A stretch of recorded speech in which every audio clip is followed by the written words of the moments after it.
Alleluia, alleluia. Panginoon ng naghirang sa tinubos niyang bayan, nagpupuring mga hirang, masayang nagdiriwang, magalak tayong lahat. Si Jesu Kristo'y nabuhay, naig sa kamatayan. Alleluia, alleluia.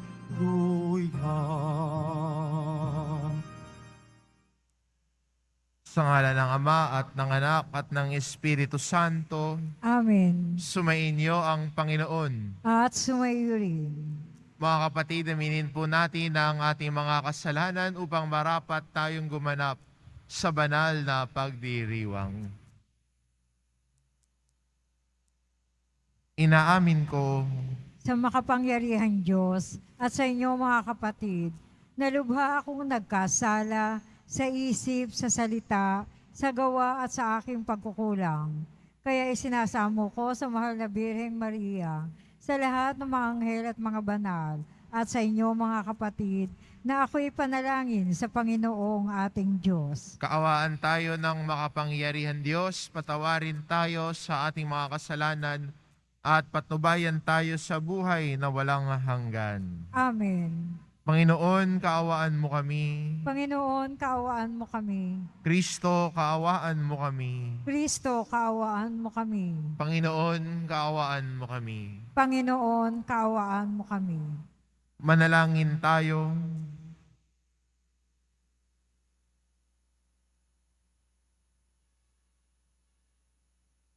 Ama naming makapangyarihan, dahil sa paninindigan para sa pananampalataya sa iyo, ng obispong si San Estanislao, siya'y pinaslang sa tabak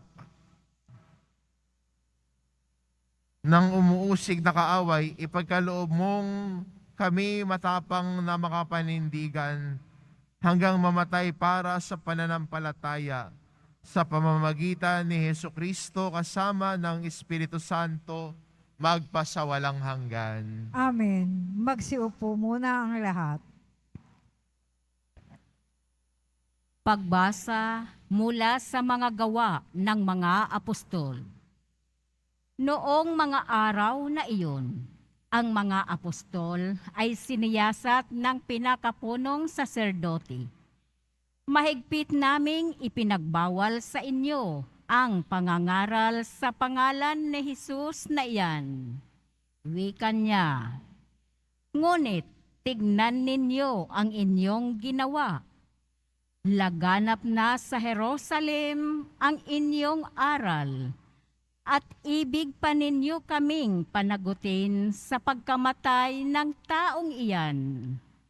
Ngunit sumagot si Pedro at ang ibang mga apostol, ang Diyos ang dapat naming sundin, hindi ang tao.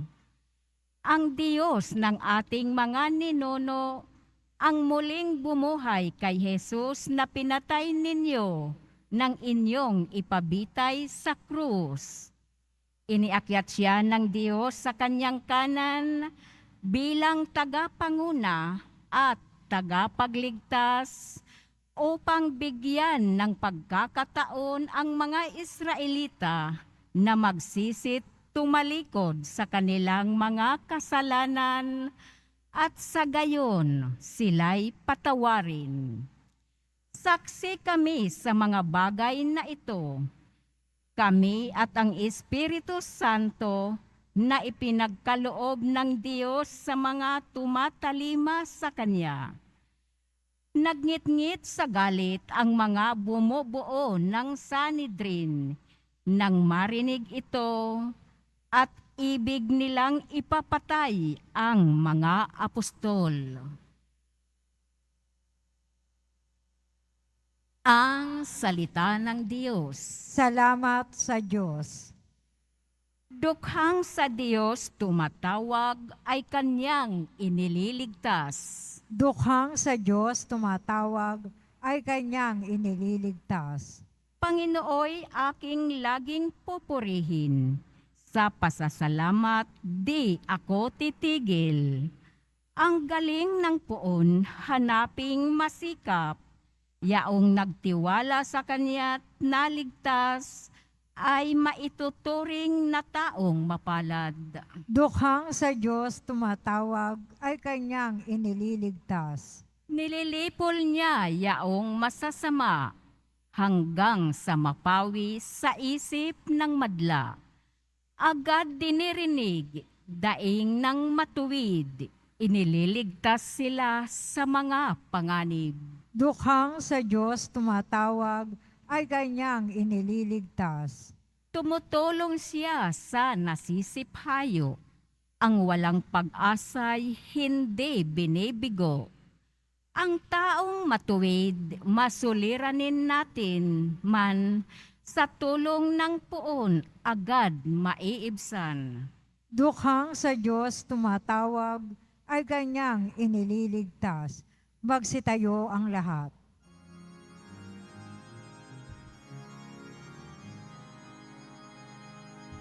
Alleluia, Alleluia,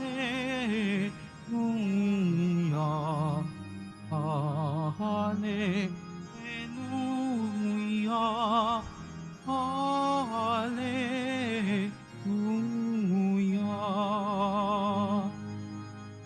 Mapalad at maligaya ang sumasampalataya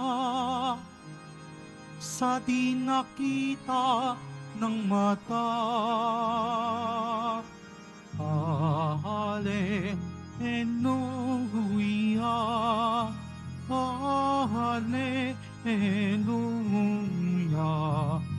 Alleluia,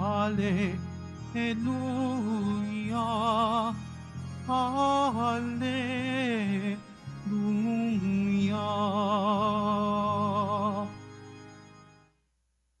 Sumainyo ang Panginoon. At sumayo rin. Ang mabuting balita ng Panginoon ayon kay San Juan. Papuri sa iyo, Panginoon. Noong panahon iyon, sinabi ni Jesus kay Nicodemo, ang mula sa itaas ay dakila sa lahat, ang mula sa lupa at tagalupa at nagsasalita tungkol sa mga bagay sa lupa. Ang mula sa langit ay dakila sa lahat. Pinatotohanan niya ang kanyang nakita at narinig. Ngunit walang naniwala sa kanyang patotoo.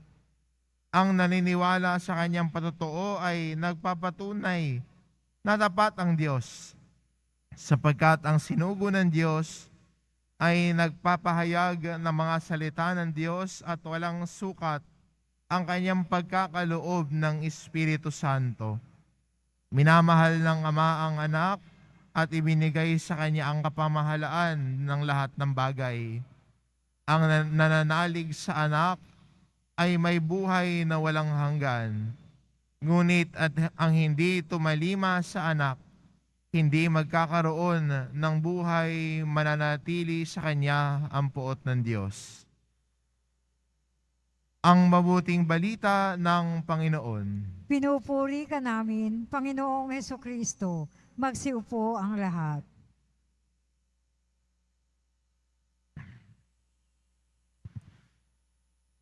Sa pagpapahayag ni Jesus, alam niya na hindi lahat ng nakikinig sa Kanya ay maniniwala sa Kanya. At madalas inuulit-ulit ni Jesus ito sa Kanyang mga aral at turo, na maraming nakikinig sa Kanya, pero hindi naman naniniwala o hindi nagdadala sa paniniwala. Nariyan yung mga pariseo, nandiyan yung mga iskriba, nakikinig naman sila sa Kanya. Kaso nga lang, yung pakikinig nila, naghahanap sila ng mali na nasasabihin niya. Naghahanap sila ng mali na mababanggit niya. Para yun yung ipupukol nila kay Jesus o ilalaban nila kay Jesus. Hindi sila nakikinig para matuto. Nakikinig sila para maghanap ng mali. Minsan, ito din yung balakid natin sa pakikinig sa salita ng Diyos. Kadalasan, kung hindi mali ang sasabihin, ang inaantay natin, yung gusto lang natin marinig, yun yung pakikinggan natin. Yung gusto lang nating sabihin, yun lang yung pakikinggan natin. Pero pag may sasabihin sa atin na ayaw din naman nating tanggapin, ay isinasantabi natin at hindi natin pinaniniwalaan o binibigyang pansin. Sa ating ebanghelyo, ganoon din po ang nangyari sa kanila. Yung gusto lang nilang pakinggan, yun lang yung gusto lang nilang marinig, yun lang yung papakinggan nila. Ganon din tayo minsan pagdating sa salita ng Diyos. Kung yung salita ng Diyos gusto lang natin, yun yung paniniwalaan natin. Pero kung minsan ang salita ng Diyos medyo tinatapik tayo, sina-challenge tayo, pag ganon, sinasantabi na natin. Ay, hindi naman siguro ganyan. Sa ganito na lang, parehas lang naman yan. Minsan yun yung mga nagiging balakid natin sa pakikinig at pagsasampalataya sa salita ng Diyos. Ngayon, magandang pagbigyan pansin natin na oo, ito yung balakid minsan sa pakikinig. At magandang tignan at aminin, meron ba akong ganitong balakid sa aking pakikinig sa salita ng Diyos? Na hindi ako buong puso na makasunod sa salita ng Diyos dahil may balakid ako sa pakikinig sa kanyang salita. Na inaantay ko lang yung gusto kong marinig. Inaantay ko lang yung gusto kong paniwalaan. Hindi ko pinaniniwalaan ang buo ng salita ng Diyos o yung buo na yung pagpapahayag ni Jesus. Yung gusto ko lang pakinggan, yung gusto ko lang sundan. Kaya maganda rin no, na ang ating ebanghelyo medyo ay konting topic din sa atin. Tulad doon ni Nicodemo no, sa kanyang pakikipag-usap kay Jesus. Ito po yung konteksto ng ebanghelyo natin. Si Nicodemo, isang Pariseo, ay nakikipag-usap kay Jesus at meron silang nightly sessions kay Jesus. Pero dumating din siya sa punto ng pagsasalita na hindi agad siya naniwala. Kaya si Jesus mismo ang nagsabi sa kanya, hindi ba nag-aaral ka ng salita? Hindi ba sana alam mo rin to? Kung alam mo to, edi sana sumampalataya ka na. Etong ganitong balakid din ni Nicodemo, ang medyo kailangan tapikin ni Jesus para buong puso siyang maniwala at manalig sa ipinapahayag sa kanya ni Jesus. Maganda ho sa atin, no? Tignan din sarili natin, ano yung balakid natin sa pakikinig ng salita ng Diyos? Ano yung mga balakid natin na buong puso na makasunod kay Jesus? Ang Panginoong muling nabuhay ay inaanyayahan tayo na sumunod sa Kanya. Maging saksi ng Kanyang mabuting balita sa lahat.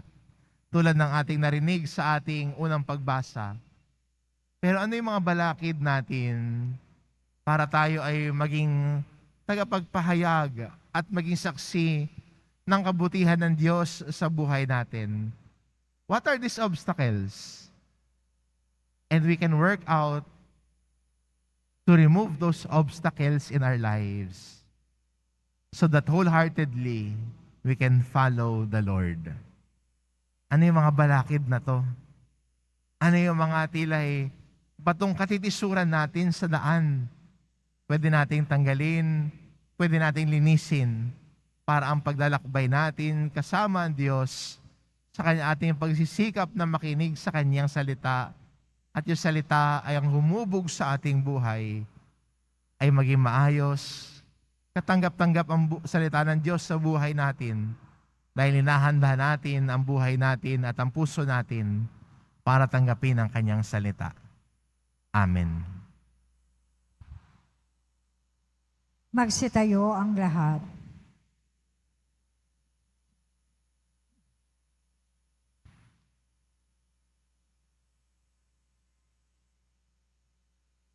Minamahal kong mga kapatid, tayo mga tumatanggap ng buhay ni Jesus ay tinatawag mamuhay ng lubos ayon sa kanyang mga aral.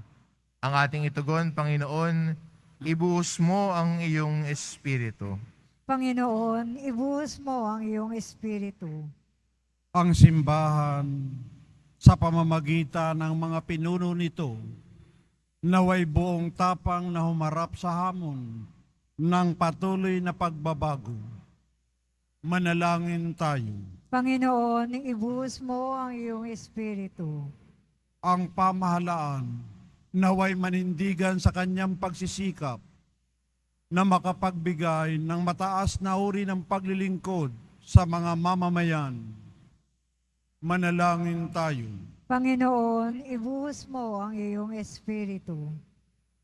Sa mga nangangailangan, naway hindi natin isara ang ating mga puso at pagsikapan nating makibahagi sa misyon ni Kristo ng pagpapagaling at pagkakasundo. Manalangin tayo. Panginoon, ibuhos mo ang iyong espiritu.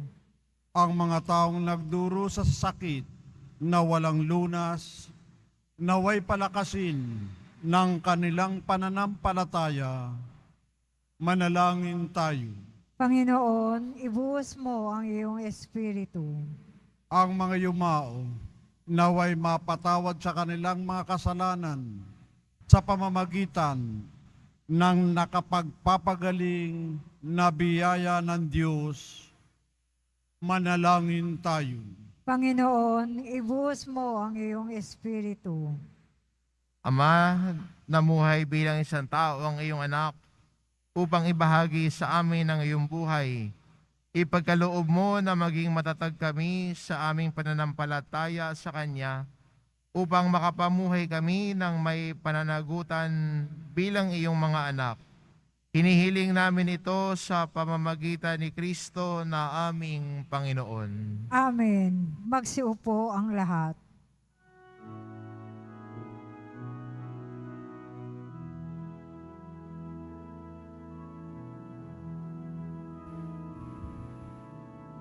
Tanggapin mo, O Panginoon, ang alay ng bayang nagdiriwang. Tunan mong bigay ang alak at tinapay, handog ng pagkabuhay. Tanggapin mo, O Panginoon, ang alay ng bayang nagdiriwang. Tunan mong bigay ang alak at tinapay, handog ng pagkabuhay.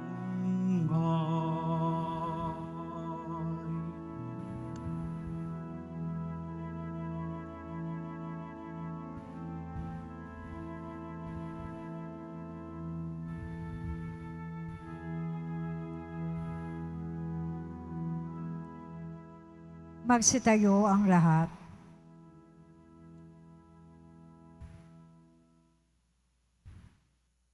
Manalangin kayo mga kapatid upang ang paghahain natin ay kalugdan ng Diyos amang makapangyarihan. Tanggapin nawa ng Panginoon itong pag-aahin sa iyong mga kamay, sa kapurihan niya at karangalan, sa ating kapakinabangan at sa buong sambayanan banal. Ama naming lumikha, ngayong ginugunita ang martir na si San Estanislao, tanggapin mo ang ipinagdiriwang na paghahain ng tipan at dangal sa ikapagpapatawad ng aming mga kasalanan at sa pagtanaw ng utang na loob namin kailanman sa pamamagitan ni Hesukristo kasama ng Espiritu Santo magpasawalang hanggan. Amen. Sumainyo ang Panginoon. At sumaiyo rin. Itaas sa Diyos ang inyong puso at diwa. Itinaas na namin sa Panginoon. Pasalamatan natin ang Panginoong ating Diyos. Marapat na siya ay pasalamatan. Ama naming makapangyarihan, tunay ngang marapat na ikaw ay aming pasalamatan. Ngayong aming kagalakan na si San Estanislao ay parangalan. sa ikapanalig naming may paninindigan na ikaw ay ipahayag kahit siya ay mamatay, sapagkat minarapat mong kanyang matularan ang iyong anak na naghain ng sariling buhay.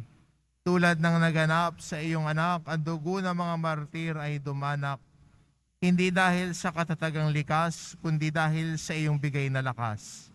Kaya kaisa ng mga anghel na nagsisiawit ng papuri sa iyo, nang walang humpay sa kalangitan, kami nagbubunyi sa iyong kadakilaan. Santo, Santo, Santo, Panginoon Diyos ng mga hukbo, napupuno ang langit at lupa ng kadakilaan mo.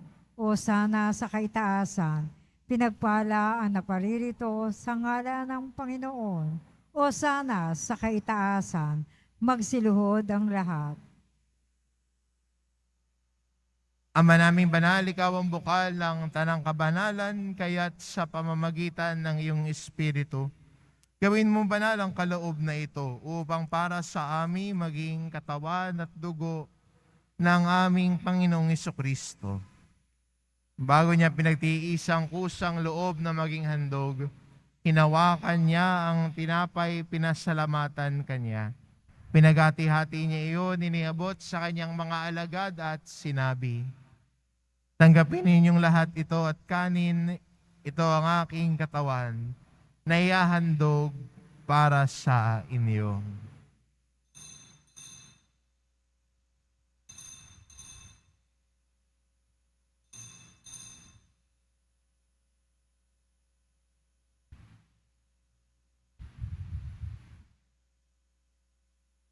Gayon din naman na matapos ang hapunan, hinawakan niya ang kalis. Muli kanyang pinasalamatan. Iniabot niya ang kalis sa kanyang mga alagad at sinabi, tanggapin ninyong lahat ito at inumin ito ang kalis ng aking dugo, ng bago at walang hanggang tipan. Ang aking dugo na ibubuhos para sa inyo at para sa lahat, sa ikapagpapatawad ng mga kasalanan. Gawin ninyo ito sa pag-alala sa akin.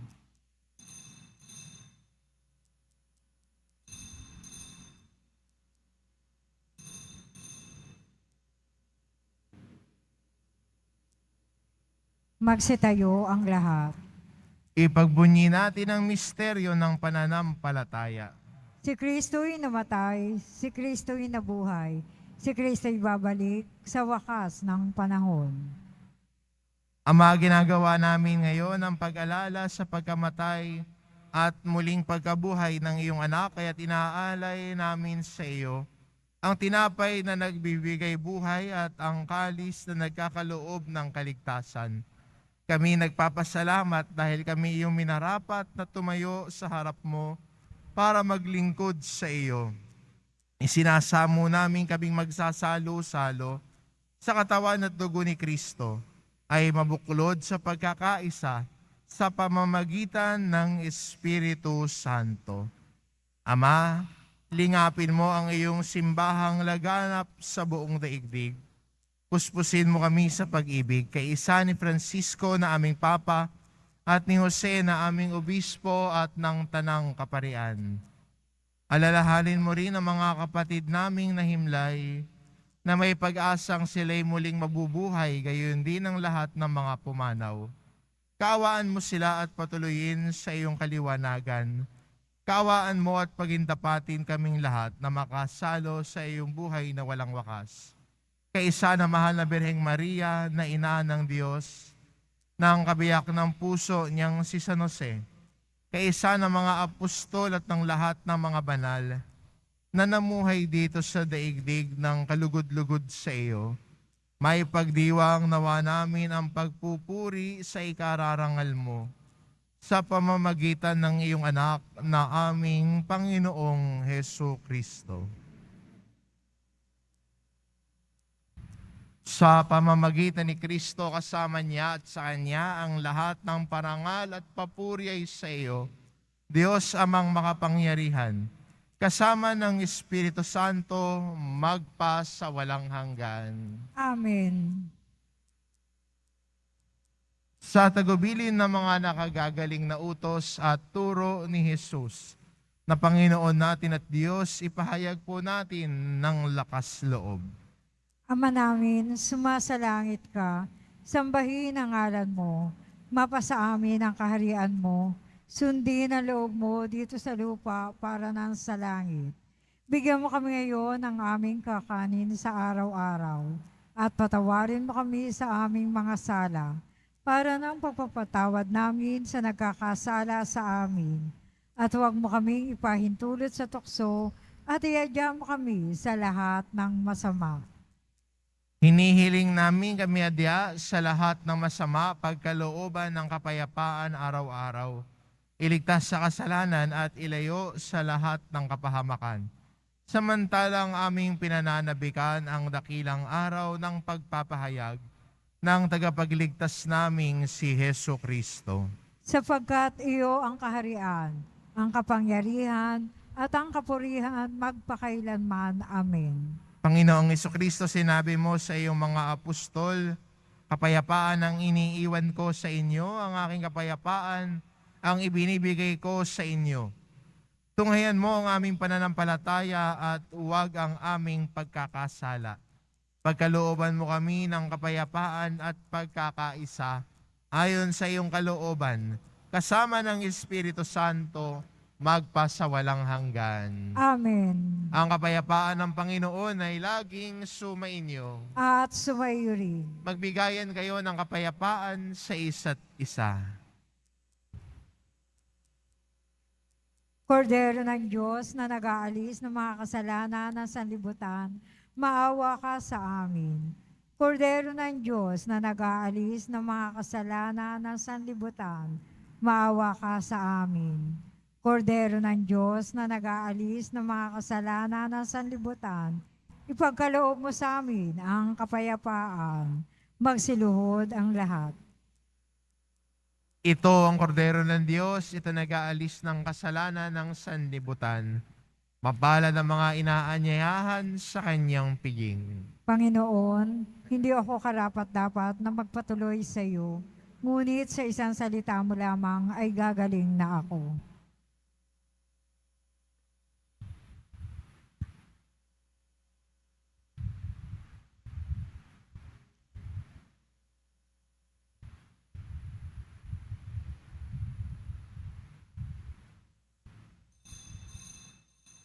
Para sa lahat ng tatanggap ng banal na komunyon, sasagot po tayo na amen pagkasabi ng pari o lay minister ng katawan ni Kristo at isubo agad sa bibig bago umalis sa harapan ng pari o lay minister. Sumunod po tayo.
Manalangin tayo.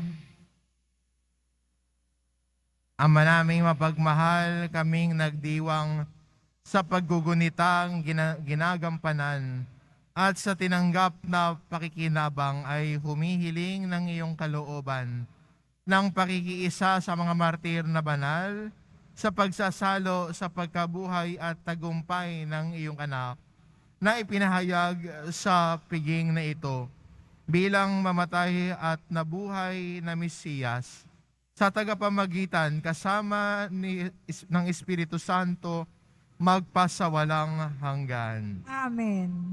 Sumainyo ang Panginoon. At sumayo rin. Mahal na pong Hesus Nazareno, inihayag mo sa pamamagitan ng krus ang walang maliw na pag-ibig ng Diyos sa sangkatauhan. Pakinggan mo ang kahilingan ng iyong angka na nagsusumamo sa iyo. Makamtanawa nila ang iyong katugunan at tanggapin ang kasagutan ng may utang na loob na tinatanaw. Basbasan din po ninyo ang mga may daladala nilang imahen at dasalan. Sa pamamagitan ng bendisyon na ito, naway maalala nila ang mga pangako nila noon sa binyag, na ikaw ang kanilang iibigin at paglilingkuran. Bilang Panginoon, magpasawalang hanggan. Amen. At pagpalain kayo ng ating mapagmahal na Diyos, ang Ama, at ang Anak, at ang Espiritu Santo. Amen. Humayo kayo, taglay ang kapayapaan ng poong Hesus Nazareno. Salamat sa Diyos.